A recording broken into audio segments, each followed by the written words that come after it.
আসসালামু আলাইকুম রহমতুল্লাহি ওয়া বারাকাতুহু। তাহলে দিন কায়েম করতে বলছেন আল্লাহ সুবহানাহু ওয়া তাআলা। আগে বুঝতে হবে দিন, তারপরে বুঝতে হবে কায়েম। কি বলেন? দিন কায়েম মানে কি?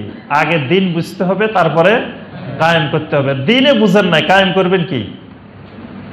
যে জিনিস কায়েম করতে চাচ্ছেন আগে তো সেই জিনিস বুঝতে হবে যে আমি কি কায়েম করতে চাই। তা কায়েম করব কি? আমি দিন। তাহলে আগে আমার বুঝতে হবে দিন। তাহলে দিন কি কি জিনিস বলেন তো দেখি।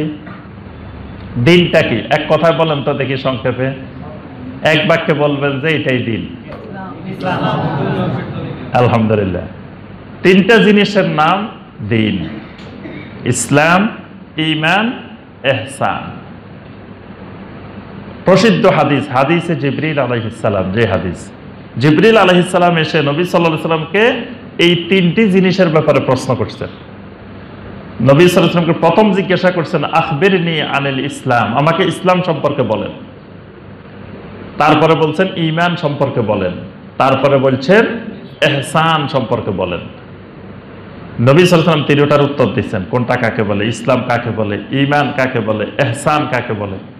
জিবরিল আলাইহিস সালাম চলে গেছেন। যাওয়ার পরে নবী সাল্লাল্লাহু আলাইহি সাল্লাম জিজ্ঞাসা করছেন, তোমরা কি চিনতে পারছো যে আসছিল যে এই মানুষটাকে?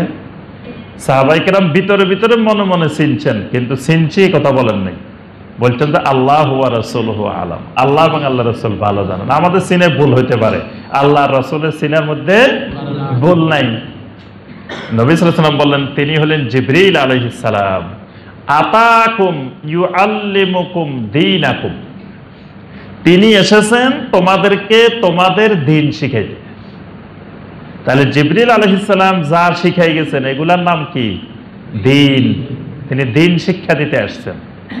আচ্ছা, তো দিন কি কি জিনিস শিখাইছেন? ইসলাম শিখাইছেন, ঈমান শিখাইছেন, ইহসান শিখাইছেন। আচ্ছা, ইসলাম কাকে বলে? এবার আসেন, আপনি তো দিন কায়েম করবেন, আমরা দিন কায়েম করব। তাহলে দিনের প্রথম স্তর হলো কি? ইসলাম। আচ্ছা, ইসলাম কাকে বলে? নবী সাল্লাল্লাহু আলাইহি ওয়াসাল্লাম ইসলামের সংজ্ঞা কি দিয়েছেন? আনতা শাহাদা আল্লাহ ইলাহা ইল্লাল্লাহ ওয়া আন্না মুহাম্মাদার রাসূলুল্লাহ ওয়া তুকিমাস সালাহ ওয়া তুতিয়াজ যাকাত ওয়া তাসুমা রমাদান ওয়া তাহুজ্জাল বাইতা ইন ইসতাতা'তা ইলাইহি সাবিলা। সুবহানাল্লাহ, পাঁচটা জিনিসের কথা বলছেন। এক নম্বরে বলছেন আনতা শাহাদা আল্লাহ ইলাহা ইল্লাল্লাহ ওয়া আন্না মুহাম্মাদার রাসূলুল্লাহ। দুই নম্বরে বলছেন ওয়া তুকিমাস সালাহ, সালাত কায়েম করবা। তাহলে নামাজ কায়েম আগে না তাওহীদ কায়েম, ঈমান কায়েম আগে? তাওহীদ রিসালাত কায়েম আগে এক নম্বরে, দুই নম্বরে নামাজ কায়েম, তিন নম্বরে যাকাত, চার নম্বরে সিয়াম, পাঁচ নম্বরে হজ। তাহলে দ্বীনের এক নম্বর বিষয়, মৌলিক বিষয় আকীদা।